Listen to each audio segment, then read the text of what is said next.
و ما من امرأة تطلب رضا زوجها فی رمضان، و کدام زنی که این سنش متعلق به مادرها دارد، به خواهرها دارد، کدام عورتی که کدام زنی که در ماه شریف رمضان شوهرش خشنود بسازد. شوهر خشنود ساختن چی است؟ بر وقت پیش از شام طعام تیار کنه، باید زن دسترخوان کشاده کنه، در بالای دسترخوان همه نعمتها را تیار کنه، همه دختر پسرش در سر دسترخوان جمع شود، شوهرش قطعی انتظار بیستند تا وقت شکایدن روزه.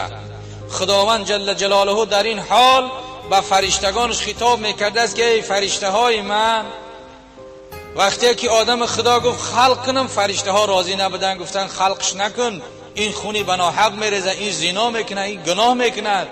خدا میگه ای فرشته ها نگاه کنید، همه نعمت ها در پیش بنده من تیار، اما به خاطر من از سحر تا بیگاه گرسنه ایستادگی، تشنه ایستادگی، به خاطر من از این نعمت ها استفاده نمیکند.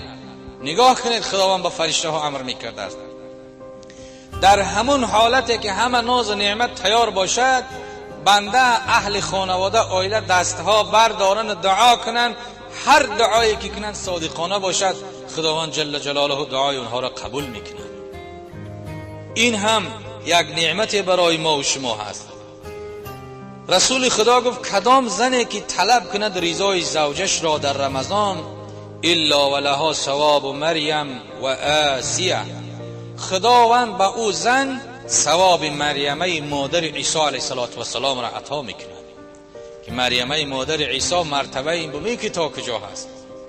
کدام زنی که در ماه شریف رمضان به شوهرش خدمت کنه، البته که به هر یک اون زنی که طعام تیار میکنه یا که از نصف شب میخیزد چای طعام تیار میکنه، هر یک قدم حرکت دست پای جنبیدگی اون مادر ده خدا اجر ثواب عطا میکنه، گناههای او را بخشیده میگرداند. خصوصا زنها و مادرها آگاه باشند، نصف شب خیز به خاطر بیاره که به خاطر خدا میخیزد، طعام تیار کند، دسترخوان کشاده کند، بعدا شوهر و دختر پسرش بیدار کند و نزد طعام حاضر شوند. هر یک لقمه ای که میگیرن از اون آبنان او ثواب اجر ثواب با او زن میرسد. هر یک حرکتی کردگی دست پای او زنده خدا گناهی او را میبخشد، ثواب در نامه اعمالش درج میسازد برای اون مادری که رضای شوهرش بجوید.